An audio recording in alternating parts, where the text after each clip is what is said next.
Satu Meja The Voice.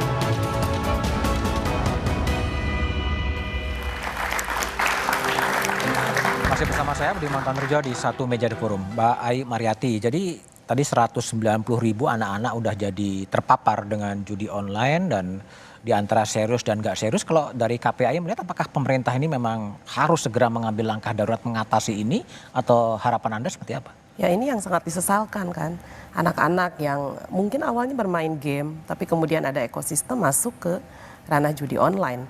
Kemudian manipulasi data anak yang kami lakukan profiling dari data yang dari PPATK diantaranya itu adalah rekeningnya, rekening anak betul. Kemudian ada juga rekening orang tua yang punya QQ, itu kan anaknya ya. Tapi kemudian itu yang terlihat transaksi. Kemudian betul melalui top up. Karena tadi dia bermain game misalnya. Kemudian betul ada sedemikian banyak dana-dana digital yang itu memudahkan karena sangat mudah mau register, ada juga yang non-register untuk memiliki itu. Dan tentu sangat familiar dengan anak-anak. Kita mau beli makanan aja kan menggunakan hal-hal seperti itu. Jadi ini yang kami sesalkan dan betul menunggu keseriusan pemerintah untuk karena kalau dari data PPATK saya kira kelihatan gitu. Nanti ketemunya di titik-titik yang itu mungkin pada level bandar dan lain sebagainya. Oh, ketemu titik di level bandar? Iya, tentu saja kan kalau di level anak-anak ya di pintu masuknya ini dunia mereka yang seharusnya tidak terintimidasi dengan situasi yang sangat mengerikan ya. Bagaimana ini dampak secara psikososial anak-anak kita? Kan sebenarnya kami bergerak di ranah itu. Sehingga kepentingan kami untuk kenali anak-anak yang tadi disebutkan melalui pendekatannya baik itu wilayah misalnya ya, sekolah mana, anak-anak ini di mana, posisi mereka. Tentu ingin memberikan dukungan psikososial pada mereka. Mereka harus terbebas dan mereka harus kembali hidup secara wajar. Oke, baik Mas Danang. Kalau tadi strategi follow the money, artinya menelisik aliran uang, seberapa susah sebetulnya PPATK menelisik sampai ke atas dari semua transaksi itu? Ya, sebenarnya masalah susah atau tidak susah itu tergantung kecanggihan instrumen yang digunakan dari para pelaku gitu ya. Dan memang kecanggihannya di sini yang pertama adalah dia mekanisme untuk memindahkan dana ke layer berikutnya. Untuk yang level yang sudah atas itu tarik tunai, habis itu tarik tunai, habis itu disetorkan ke rekening yang lain dalam jangka waktu yang berbeda gitu kan ya. Ada juga melalui aset kripto, melalui exchanger ini kan cepat sekali. Dan begitu dia berpindah ke exchanger luar negeri, ini agak kesulitan nih kami, karena memang bukan kewenangan PPATK untuk dapat langsung meminta data saat itu juga gitu kan ya. Itu perlu waktu untuk komunikasi dengan exchanger di luar negeri. Katakanlah Binance lah. Banyak sekali yang lari ke Binance gitu kan ya. Yang kami perlu waktu untuk mengecek ini siapa nih pemilik akun di Binance. Bisa dikatakan bahwa memang orang-orang yang memindahkan akun lebih canggih daripada kapabilitasnya PPATK? Sebenarnya bukan masalah canggih atau nggak canggih gitu kan ya. Ini masalah jurisdiksi gitu. Jurisdiksi? Nah begitu ke Binance ini kita bukan di jurisdiksi Indonesia. Nggak bisa masuk? Dia bukan pelapor ke PPATK gitu kan. Jadi untuk meminta kami harus berkirim surat ke Binance tersebut. Kalau dikasih? Ya dengan dasar yang kuat tentu kami harus dikasih. Sudah pernah? Pernah. Dan dikasih? Dikasih, tapi untuk pidana yang lain ya. Oh, oke. Tapi artinya PPATK tidak kalah canggih ya?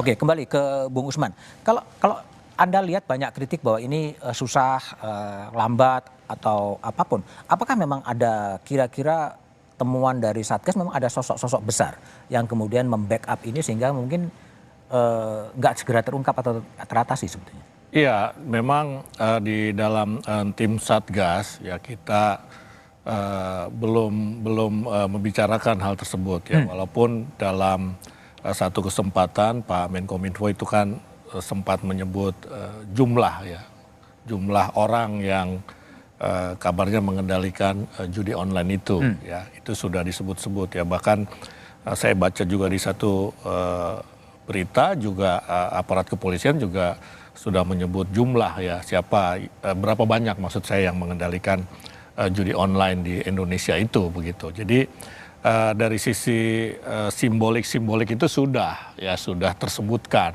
ya, cuma spesifik ya termasuk Pak Beni Ramdhani walaupun konteksnya sebetulnya TPPO ya, tetapi ini akan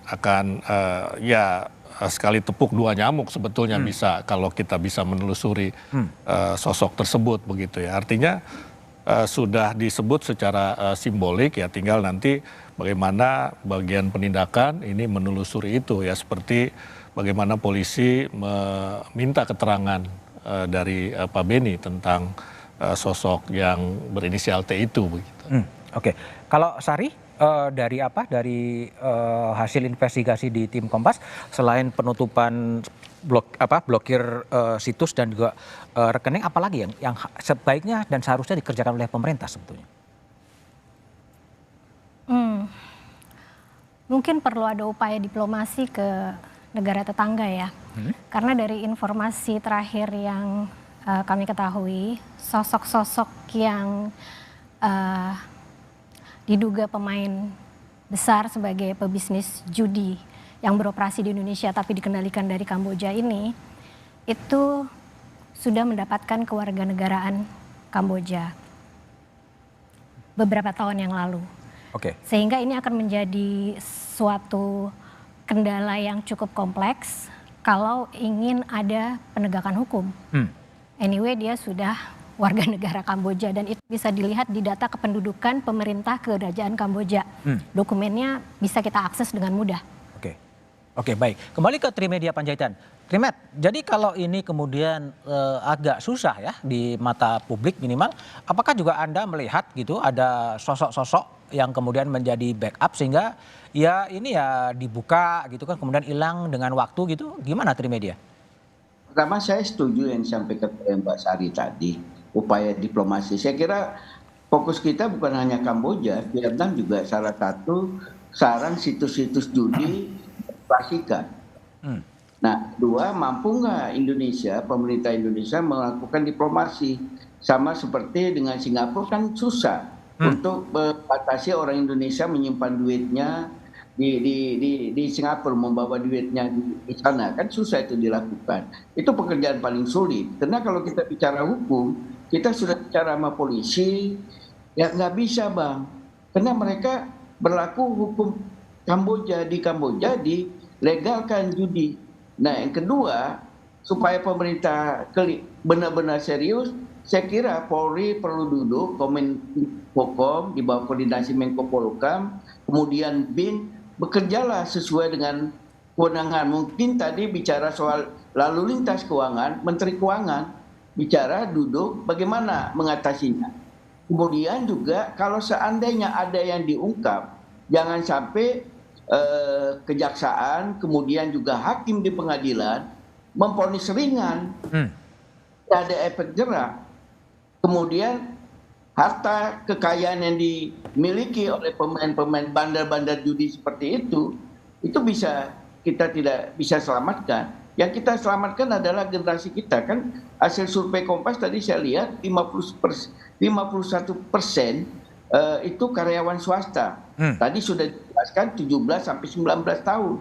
Usianya itu kan usia produktif yang 10-20 tahun ke depan mereka lah yang akan menjadi penerus generasi kita ini. Itu harus dilakukan. Dan kebetulan ini adalah di ujung pemerintahan Presiden Jokowi ini.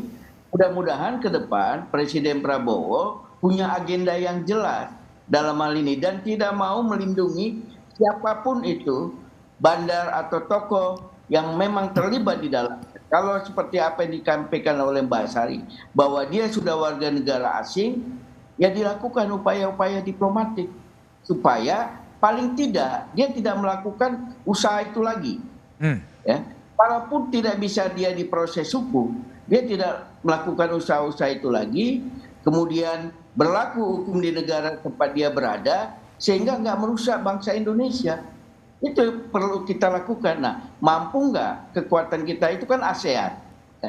Masa kita tidak bisa melobi sesama negara ASEAN? Bagaimana kita mau melobi Amerika kalau ASEAN aja nggak bisa kita lobi? Nah, itu yang harus menjadi tugas dari pemerintahan ke depan. Dan saya nggak tahu Satgas yang ada sekarang ini tugasnya apakah sampai 20 Oktober atau terus. Oke. Pemerintahan yang baru ini itu yang kita harapkan, dan paling penting juga Pak Budiman, supaya ulama-ulama, tokoh-tokoh masyarakat juga berperan.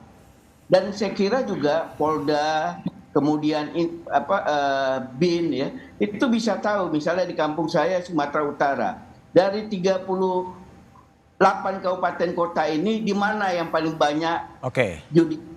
Nah, Polresnya bisa diingatkan, pantau daerah ini, kemudian bisa breakdown lagi, kecamatan mana, desa mana, bisa di breakdown. Tapi pertanyaannya, kita mau serius nggak? Atau ini?